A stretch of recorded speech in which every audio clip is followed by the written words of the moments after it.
प्रभु तेरी वाणी जीवन की रोटी, नैनों की ज्योति अंधेरा मिटाती।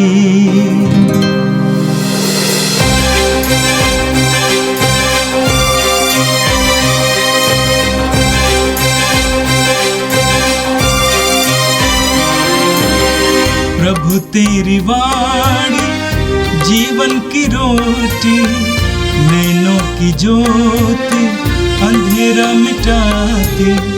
प्रभु तेरी वाणी जीवन की रोटी, नैनों की ज्योति अंधेरा मिटाती। वाणी वाणी वाणी वाणी वाणी पवित्र है, शाश्वत है, जीवन का मन्ना है। 16 मई मंगलवार। पहला पाठ प्रेरित चरित अध्याय 16 वचन संख्याएं 22 से 34।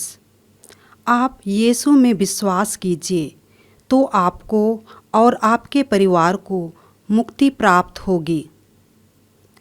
फिलिप्पी की भीड़ पौलुस और सीलस के विरुद्ध में एकत्रित हो गई। तब न्यायकर्ताओं ने कपड़े उतरवाकर उन्हें कोड़े लगाने का आदेश दिया। उन्होंने पौलुस और सीलस को खूब मारा और कारापाल को बड़ी सावधानी से उनकी रखवाली करने का आदेश देकर उन्हें बंदी गृह में डाल दिया। कारापाल ने ऐसा आदेश पाकर उन्हें भीतरी बंदी गृह में रखा और उनके पैर काठ से जकड़ दिए। आधी रात के समय जब पौलुस तथा सीलस प्रार्थना करते हुए ईश्वर की स्तुति गा रहे थे और कैदी उन्हें सुन रहे थे, तो एकाएक इतना भारी भूकंप हुआ कि बंदीगृह की नींव हिल गई। उसी क्षण सब द्वार खुल गए और सब कैदियों की बेड़ियां ढीली पड़ गईं। कारापाल जाग उठा और बंदीगृह के द्वार खुले देखकर समझ गया कि कैदी भाग गए हैं। इसलिए उसने तलवार खींचकर आत्महत्या करनी चाहिए, किंतु पौलुस ने ऊंचे स्वर से पुकारकर कहा, अपनी हानि मत कीजिए, हम सब यहीं हैं। तब कारापाल चिराग मांगकर भीतर दौड़ा और कांपते हुए पौलुस तथा सीलस के चरणों पर गिर पड़ा। उसने उन्हें बाहर ले जाकर कहा, सज्जनों, मुक्ति प्राप्त करने के लिए मुझे क्या करना चाहिए? उन्होंने उत्तर दिया, आप प्रभु यीशु में विश्वास कीजिए तो आपको और आपके परिवार को मुक्ति प्राप्त होगी। इसके बाद उन्होंने कारापाल और उसके सब घर वालों को ईश्वर का वचन सुनाया। उसने रात की उसी घड़ी उन्हें ले जाकर उनके घाव धोए। इसके तुरंत बाद उसने और उसके परिवार ने बपतिस्मा ग्रहण किया। तब उसने पौलुस और सीलस को अपने यहाँ ले जाकर भोजन कराया और अपने सारे परिवार के साथ आनंद मनाया, क्योंकि उन्होंने ईश्वर में विश्वास किया था। यह प्रभु की वाणी है। संत योहन के अनुसार पवित्र सुसमाचार अध्याय 16 वाक्य 5 से 11 तक। यीशु ने कहा, अब मैं उसके पास जा रहा हूँ जिसने मुझे भेजा, और तुम लोगों में कोई मुझसे यह नहीं पूछता कि आप कहाँ जा रहे हैं। मैंने तुमसे ये कहा है, इसलिए तुम्हारे हृदय शोक से भर गए हैं। फिर भी मैं तुम लोगों से सच कहता हूँ, तुम्हारा कल्याण इसमें है कि मैं चला जाऊँ। यदि मैं नहीं जाऊंगा तो सहायक तुम्हारे पास नहीं आएगा, यदि मैं जाऊंगा तो मैं उसे तुम्हारे पास भेजूंगा। जब वो आएगा तो पाप, धार्मिकता और दंडाज्ञा के विषय में संसार का भ्रम प्रमाणित कर देगा।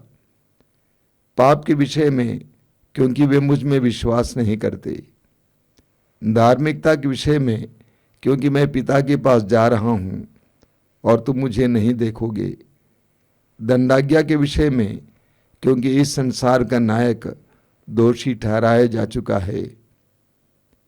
यह प्रभु का दिव्य सुसमाचार है। ख्रिस्त प्रभु की जय। मेरे प्रिय भाई और बहनों, आज का पहला पाठ प्रेरित चरित्र की अध्याय 16 से लिया गया था। पौलुस और सीलस फिलिप्पी नगर में सुसमाचार सुना रहे थे और बड़ी संख्या में लोगों ने उनके वचनों पर विश्वास किया और यीशु को अपनाया। बड़ी संख्या में लोग उनके पीछे पीछे चल रहे थे और उनमें एक दासी थी, कम उम्र की दासी थी, जिसके अंदर भविष्यवक्ता की बुरी आत्मा कार्य कर रही थी, यानी नबूवत की बुरी आत्मा कार्य कर रही थी और चिल्ला चिल्ला कर बोल रही थी कि ये लोग सर्वोच्च ईश्वर के सेवक हैं और ये मुक्ति का संदेश सुना रहे हैं। पौलुस ने पहचान लिया कि उस दासी के अंदर, उस लड़की के अंदर बुरी आत्मा, दुष्ट आत्मा कार्य कर रही है। वचन ये बताता है कि कभी कभी भविष्यवाणी का वरदान दुष्ट आत्मा के द्वारा भी हमें प्राप्त हो सकता है। अशुद्ध आत्मा भी भविष्यवाणी कर सकती है। तो पौलुस ने उसको डांटा, फटकारा और उससे हटा दिया। जिन मालिकों की वो दासी थी, जिनको उस दासी के द्वारा बहुत कमाई होती थी, लोगों को भविष्यवाणी सुना सुना कर वे बहुत नाराज हो गए और उन्होंने पकड़कर पौलुस और सीलस को अधिकारियों के हाथों में दिया और कहा कि ये लोग हमारे शहर में अशांति फैला रहे हैं। आज के पाठ में आपने सुना, पौलुस और सीलस के विरोध में भीड़ भी एकत्र हो गई, उनके विरुद्ध भीड़ एकत्र हो गई। तब न्यायकर्ताओं ने कपड़े उतरवाकर उन्हें कोड़े लगाने का आदेश दिया और उन्होंने पौलुस और सीलस को खूब पिटवाया और कारापाल को बड़ी सावधानी से उनकी रखवाली करने का आदेश देकर उन्हें बंदी गृह में डलवा दिया। कारापाल ने ऐसा आदेश पाकर उन्हें भीतरी बंदी गृह में रखा और उनके पैर काठ में जकड़ दिए। अब देखिए क्या होता है। आधी रात के समय जब पौलुस तथा सीलस प्रार्थना करते हुए ईश्वर की स्तुति गा रहे थे और कैदी उन्हें सुन रहे थे, तो एकाएक इतना भारी भूकंप हुआ कि बंदी गृह की नींव हिल गई। उसी क्षण सब द्वार खुल गए और सब कैदियों की बेड़ियां ढीली पड़ गई।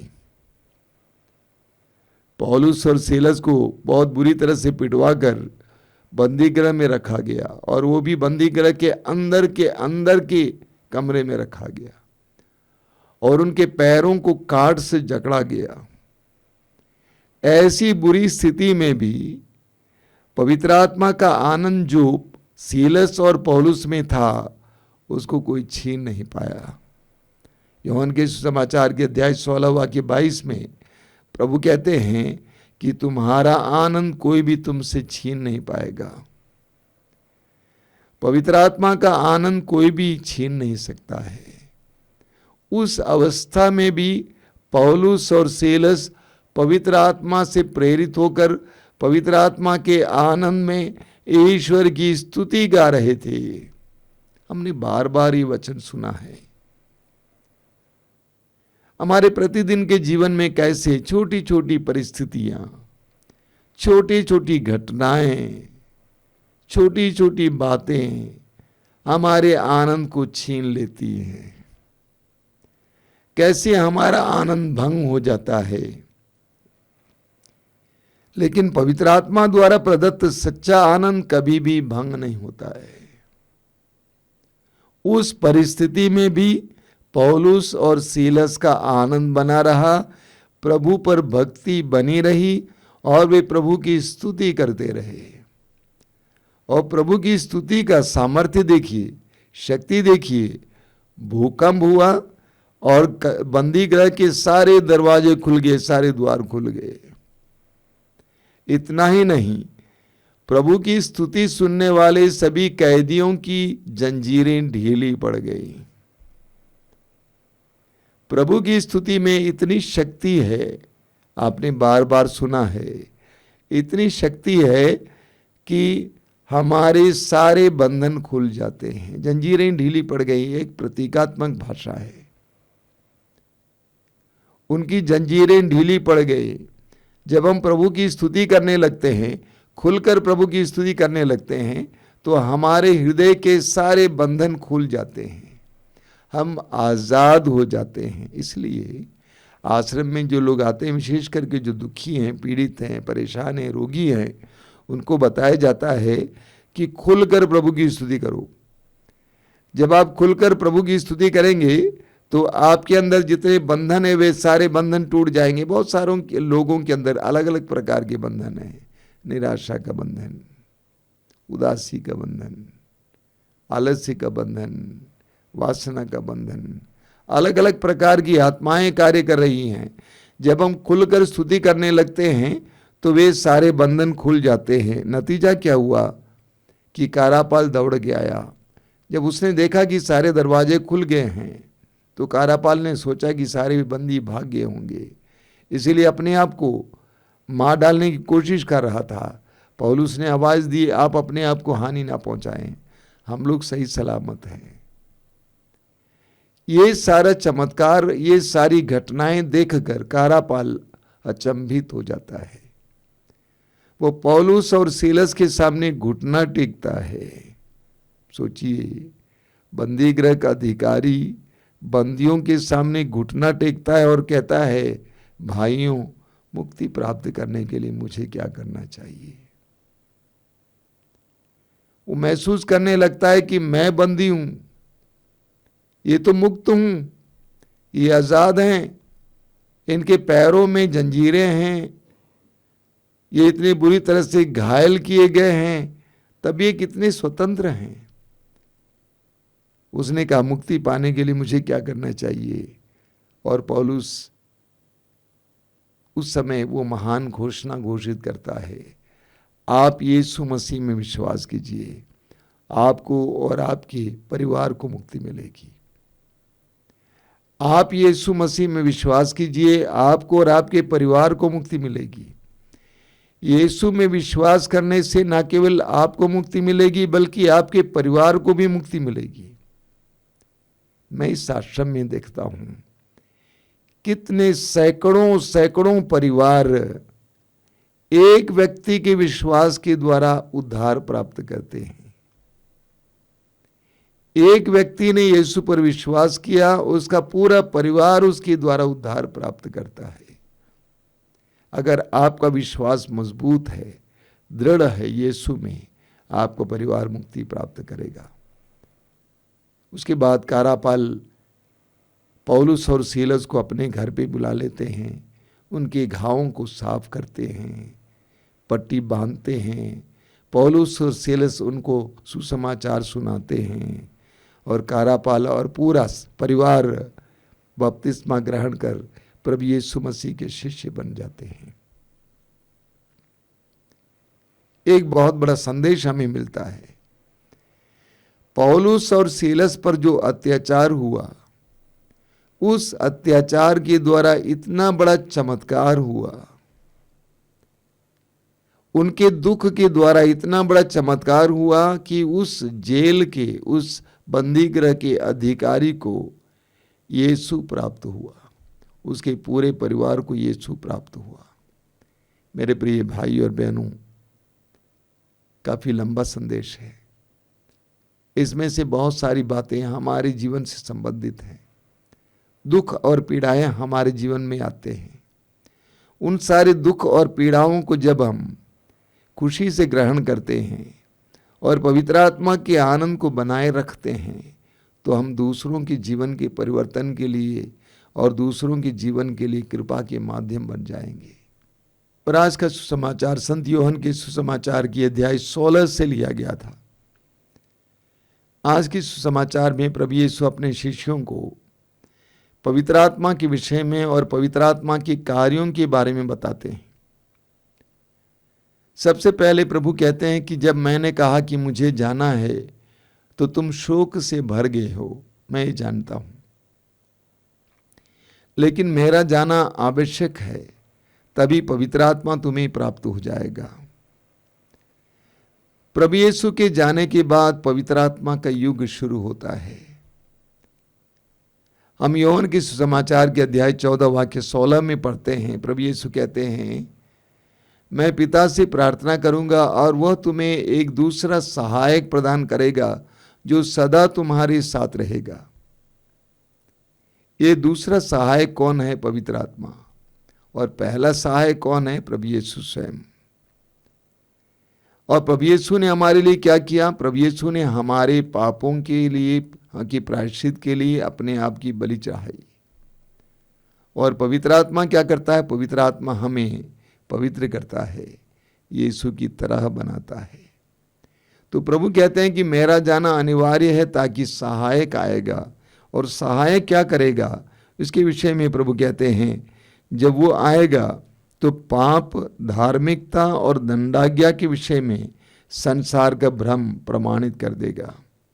3 बातें प्रभु कहते हैं, पवित्र आत्मा तुम्हें पाप के बारे में ज्ञान देगा, तुम्हें धार्मिकता के बारे में ज्ञान देगा, तुम्हें दंडाज्ञा के बारे में ज्ञान देगा।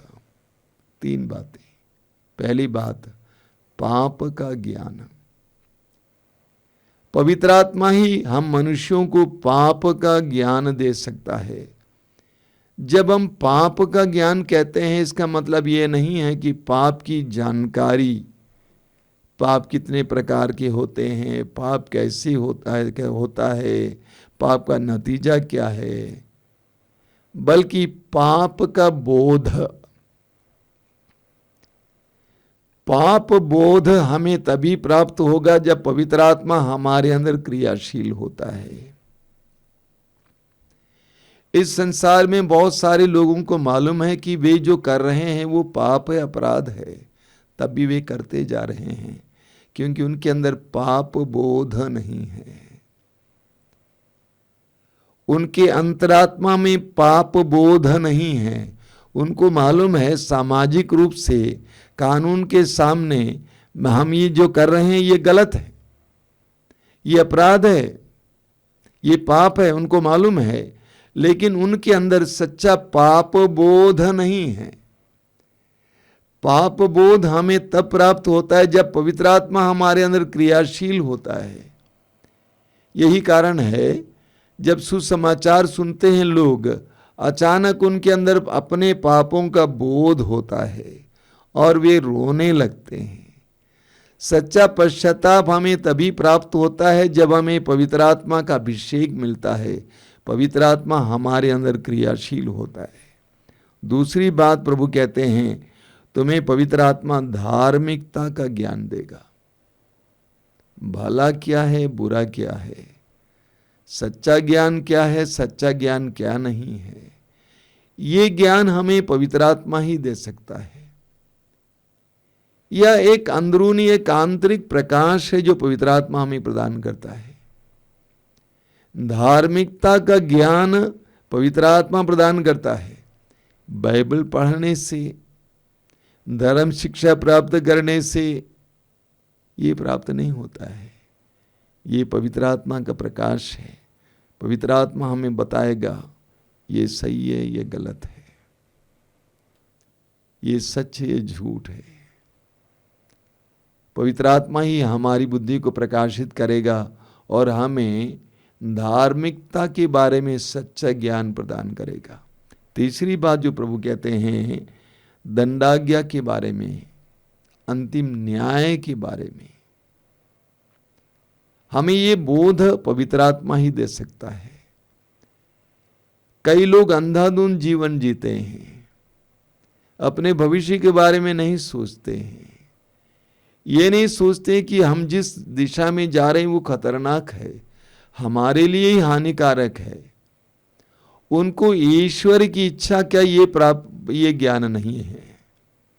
जब पवित्र आत्मा आएगा हमें ईश्वर की इच्छा वो प्रकट करेगा और ईश्वर की इच्छा पूर्ण करने के लिए हमें शक्ति प्रदान करेगा और ईश्वर की इच्छा के विरुद्ध जो बातें हैं उसको दूर करने के लिए हमें कृपा देगा, उससे दूर रहने के लिए हमें कृपा देगा।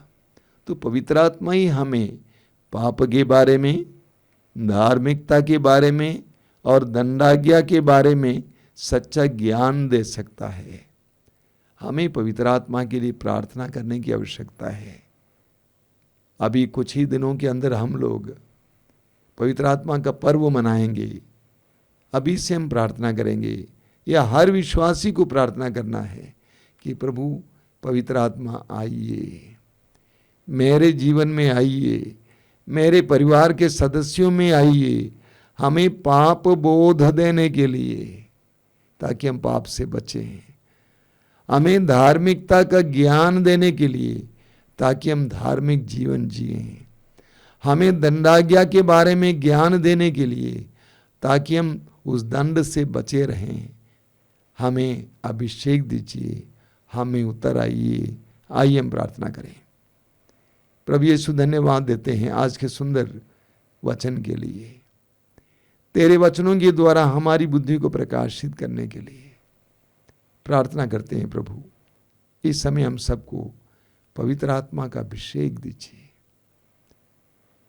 पवित्र आत्मा का अभिषेक दीजिए ताकि हम पवित्र आत्मा के अभिषेक में जीवन जी सकें। जिस तरफ पौलुस और सीलस के आनंद को, जो पवित्र आत्मा के अभिषेक के द्वारा प्राप्त आनंद था, कोई भी परिस्थिति छीन नहीं पाई, उसी तरह हमारा आनंद छिन ना जाए। हमें सच्चा ज्ञान मिले, बोध मिले। पवित्र आत्मा भेजिए, पवित्र आत्मा का अभिषेक दीजिए। ये प्रभु यीशु इन वचनों को सुनने वाले मेरे भाई बहनों को आशीर्वाद देना। तेरा पवित्र हाथ आज के संपूर्ण दिन उनके ऊपर रहे, उनको इस बात का एहसास हो कि तू उनके साथ है। हमारी प्रार्थना को ग्रहण कर, आमीन। प्रभु तेरी वाणी जीवन की रोटी, नैनों की ज्योति अंधेरा मिटाती। वाणी वाणी वाणी वाणी वाणी पवित्र है, शाश्वत